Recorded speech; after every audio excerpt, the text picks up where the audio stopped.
Hello everyone and welcome to the program Business Point on Global Television. I am Samuel Odi. Many thanks for joining. And on today's edition, we'll be looking at trajectory of branding and its impact. We'll be assessing the impact of branding in Nigeria and for SMEs basically, because most of the times a few business gets open and out of nowhere they close. And again, we'll be looking at the angle of where the federal government are saying that they'll be looking at taxation and then the increment of valued added tax from 7.5. We had 10%, and then the state house, said it was being rumored, and then fast forward a little, 2 weeks later, they said it's going to be revisited in the month of January 2025. Now, fast forward, the federal government is saying that they'll be assessing the valued added tax, and they are looking for it to be at 15%. So a whole lot of taxation has been going on, monetary policy being tightened, and new tax laws being introduced almost on a monthly basis. So Nigerians are reacting separately, differently, a lot of persons with separate opinions.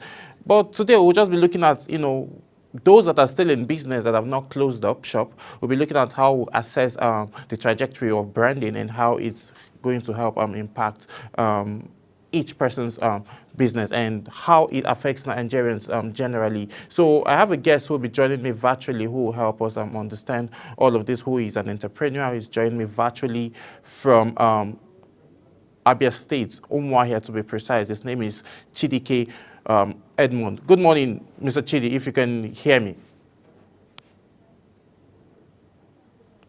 Okay, we will be going on a quick break, and then when we get back, we'll get into the conversation where then we'll have our guests virtually joining us.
Yes, many thanks for joining us. If you just joined in, welcome to Business Point. And we are assessing the trajectory of branding and then its impact on SMEs for those that have not closed shop due to high taxation or high tariff or whatever reasons. So I have a guest who is joining me virtually, Chidike Edmond, who is an entrepreneur and also keen in branding. Good morning, Mr. Chidike.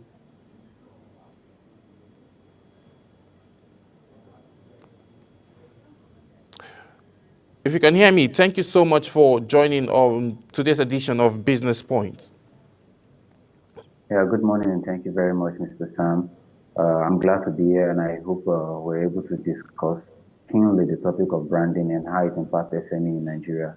And by God's grace, we should be able to give some actionable plan as well.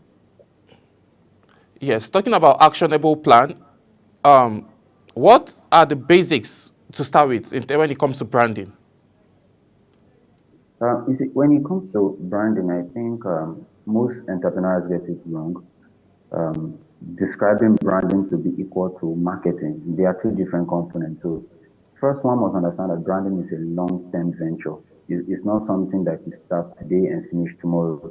It's not something that you start this month and finish this month. You have to think long-term. Branding is different from sales. It's different from marketing. And then we have to leverage. For SME particularly, we have to leverage on um, social media. We leverage on our communication. We leverage on packaging, including staff training. The first most important thing is communicate the ideology of the business to your team.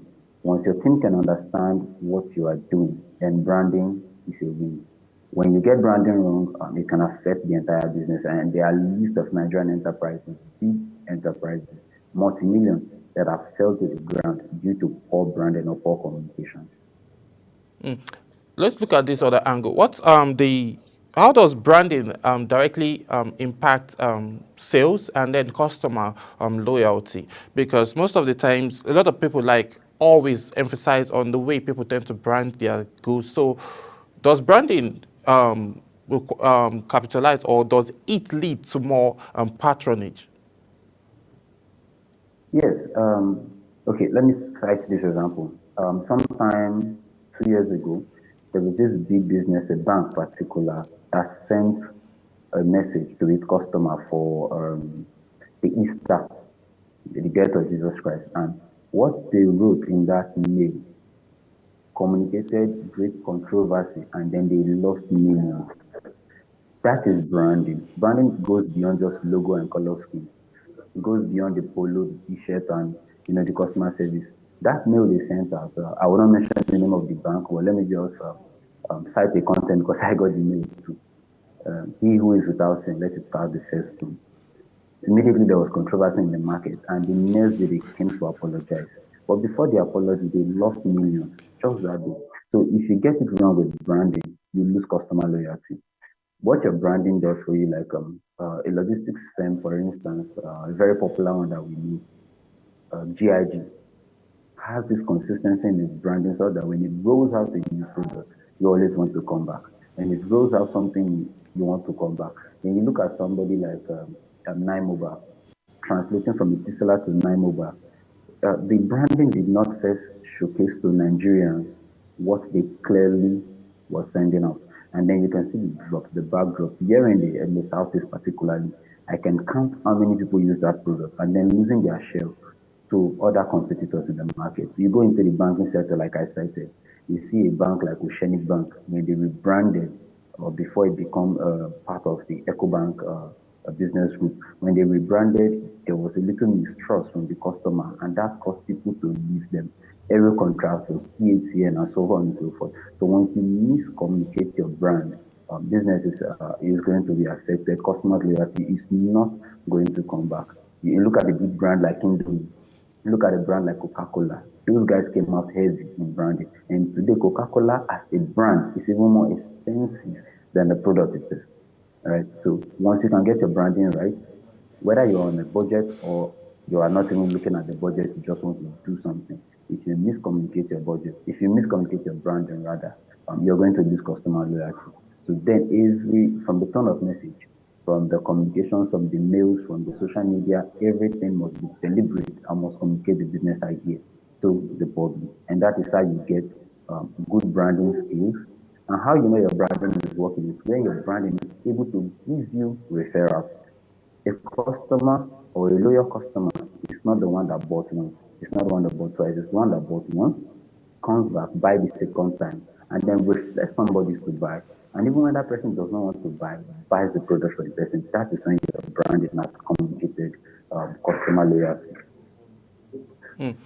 Looking at those angles now, you're making, because branding is just a major subject, and then we are looking at the trajectory Yeah. of it. So, but how can it be Yeah. maintained, over the years in terms of like physically and also digitally?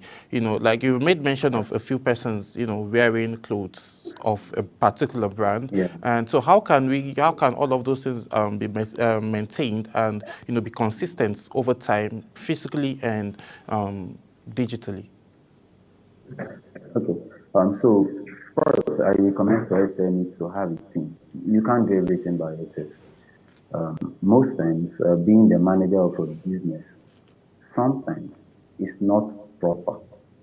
I say it's not proper because you have the idea, it's good, you are the founder, but you may not know how to manage the business. How a team will do this? They are experts, they are social media experts, they are influencers who can come up with good writers, maintain this, communicate your idea. Now, for instance, I had this challenge myself. I love a particular color, blue precisely. So when I was first designing the brand for my enterprise, almost everything had a touch of blue around it. Till one day I had a group of 5 persons who were social media influencers in different aspects. And I just did a voice note. Hey, this is what I'm trying to achieve. This is what I want to do. Give me a brand for it. And they gave me something. I was like, wow, I didn't think about this angle. And then, can you defend it? They started defending it and we started testing it out. We've been doing that for like a week and the reaction is great. And I look at what I've done before, like, why did I do this in the first instance? So that is it. You cannot do everything yourself. Tony Elumelu said, talent I don't have, I don't bother. Instead, I hire the best man with the talent to do the job, and I make the evidence. Then Visu Tembokwayo, a South African venture capitalist, said, the best way to have a team to give you their best is to give them equity in the upfront, right? So when you come up with this team of people who knows the job, who knows how to design, who knows how to drive traffic, give them equity at the upfront, you will see that you don't have to stretch yourself into an entrepreneur who knows little about branding. Maybe all I know how to do is to drive a truck and I want to start a logistics business.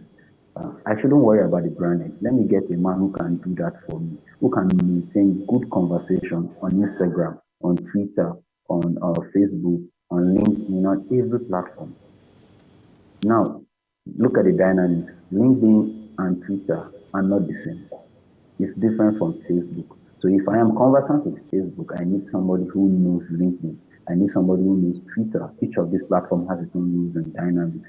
These people first put them through an implementation project, communicate the business idea to them. And then you see that when they roll out, the conversation is consistent. What Mr. A is saying is the same with what Mr. B is saying. I give you a clear example. When you call the customer service of any telecom on phone, the way they attend to you is the way the next man is going to attend to you. Hello, welcome to. You get the approach. Not, my name is Edmund, and the next person goes, how far now? And then it's very, very distracting. But by the time you call every telecom, almost every bank in Nigeria, the greeting, the opening statement is almost the same. And you are like, is the person I spoke to before that I'm speaking to now. But in clear terms, they are different people. Then you look at the mailing system. So when each of these businesses send out mail, there is consistency in the way it is articulated. Recently, there is this bank network issue in Nigeria, and most people go to Twitter to try to grab these businesses. You look at the way they respond, there is a consistency, such that when an imposter responds, you know that this is not from my bank. That is what branding can do. And that is how you maintain consistency, understanding your market, understand the idea you want to communicate, and have your team. Yeah. Okay. Let's look at these other angles because, a whole lot has been happening. But before one get into this major depth of branding, but what's the first baby step that one needs to take? The idea you need to have before you start pushing for the branding of whatever goods and service you're about to serve to the public. Okay, for me, and I did this personally sometime last week, have a discussion forum. Understand your customer loyalty. If you are going to roll out a business, let's say a fashion business, who are your target audience? Now, most people will tell you, I am making clothes for men, I'm making clothes for women. I'm doing makeup for men, I'm doing makeup for women. If you do not understand your target audience, you might just be shooting the wrong target. I go back to clothing business, for instance.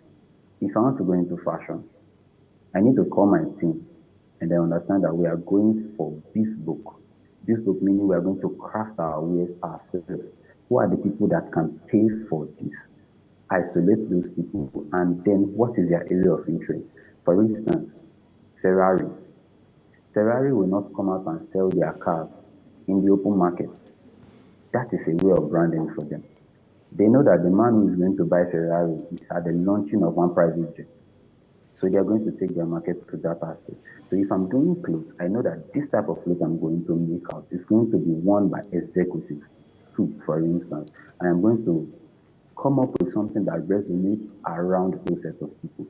That is how I now say, okay, I have targeted this XYZ group of people. I am going to brand my product in the aspect of XYZ so that these people can be attracted to it and come for it. If you don't isolate all those steps, regardless of how much you throw into it, you discover that you're just advertising, you're just promoting, but you're not actually branding your business. Advertising has to be deliberate. Promoting has to be deliberate. If you don't put those components together, you've not done anything for your brand. So considering how much you have and considering where you want to go, your campaign has to be deliberate. And then you need a team to discuss it. If that team cannot come up with this pointers, then don't just roll out an ad, don't just roll out a brand. Take time, study it, know what it's all about. Can you communicate? Every dot in that banner you want to do should have a significant message. Imagine I take up a business and I said, I like your scholar scheme. What does this represent? Like, well, the graphic designer just had a good taste of that color and added it here. You are telling me that you don't know why you did that. For instance, the Nigerian coat of arms. Every touch in that coat of arms has its symbol and significance. The same thing for a branding. Everything there should have a signature that you can resonate with. What you can isolate these factors, then you're ready to roll out. Okay. We'll need to look at these other factors. But before we go into the other factors of how to know if the branding is actually working and to know if it's not working, if it's going to need to be changed, before we have that conversation, with the sit-at-home policy that is going on in the Southeast now, how have you said it has been affecting businesses? Yeah. Okay. Particularly in the Southeast, if you look at the history of Nigeria, you discover that there was a time the Southeast was one of the richest regions in Africa. I'll take you back to early 1900. Some of the richest men in Africa came from the Southeast. But in recent times, you have more billionaires coming from the north, coming from the southwest. Just between 2024 and 2025, the Southeast region has lost over 700 billion naira to 3 trillion naira just because of the sit-at-home. The sit-at-home did not begin when Mazi Nnamdi Kanu was arrested. I reside currently in the Southeast for about 2 years now. And I can tell you for free that the sit-at-home did not start when Nnamdi Kanu was arrested. It became an ideology that they bought from the COVID. The world had its fair share of COVID losses. And then these people looked at it, okay, there is a thing as sit-at-home. We employ this mechanism. And then every Monday, you see businesses are shut down. I can't go to bank on a Monday. I can't transact on a Monday. So my business is locked down for a Monday. For someone who is into supply chain, I can't bring in goods from anywhere in Nigeria into the Southeast. On a Monday, I can't take out anything. So there is a bit of shutdown. So on Monday is a no trade, extending the weekend. It now becomes Saturday, Sunday, and even Monday. And I'm supposed to be trading. Now you can't, there was a time I was to receive a parcel. It was coming from Lagos. And then they got to Delta, Asaba precisely. And they told me it's already Saturday night, they can't move. It was Sunday night that I should wait till Tuesday. I needed that thing urgently. And now, what I needed it for was to happen on Monday. It didn't work. So it's shrinking business. The businesses are suffering, schools are suffering, and then it does not give investor confidence to say, okay, I'm going to do business in the South. It's where you know that you're supposed to work 247, but now you're working 246 because of Monday. In recent time last week, or this week rather, Monday, Tuesday was a no-go area. People couldn't go to their work because of a threat of the Southeast wanting to do this. I keep saying, sit at home, you are the one suffering. You are just cutting down work hour. You are limiting capital. You are limiting trades. You are limiting shops. You are limiting SMEs from exploring. You can't confidently move the goods from Aba market to Port Harcourt without fear of being vandalized. We saw trucks that were burnt. These trucks were not owned by federal government. They are business owners who probably are operating on loan, who probably are operating on grants to run their business, and then their trucks are being burnt out. Who is going to pay for it? Chances are these businesses are also owned by the Southeasterners. So how do I invest in such an economy? You see investors pulling back. That is one of the effects that the sit-at-home policy has caused on the Southeast people. There are other angles that I would love us to x-ray, but we're actually running out of time. But what are your recommendations now for SMEs, and what's your recommendation again for, the sit-at-home policy? Isn't it, long overdue for all of this should be over with? Just give us your recommendation in 2 minutes as we wrap up, please. Okay, first, let me start with the sit-at-home. Indeed, it is long, very long overdue. How long have you been sitting at home and nothing is happening? If you choose to sit at home for 1 minute, who is losing? Yes, you told me that the federal government is not able to generate revenue, they are not able to trade. But in the long run, it is your people who are not getting anything out of it. The best way is for the leaders of the Southeast to come together, dialogue, work to the presidency, meet every player and say, okay, we can't take this away. As long as Nnamdi Kanu is under detention, there is always going to be political crisis. And I put it to us that it is not the IPOB that are causing this nuisance. It is criminal elements taking undue advantage of the situation to loot materials. So if these players can come together, sit in one table and say, hey, this thing is long overdue. Showore, for instance, got a pardon. Yeah, the day he got the pardon, I sent him a DM on WhatsApp because in the way I was linked to him, and we communicated, I congratulated him. But you can't take that far to be that the people from the Southeast will see it as a way of favoritism, but then there is a negotiation system.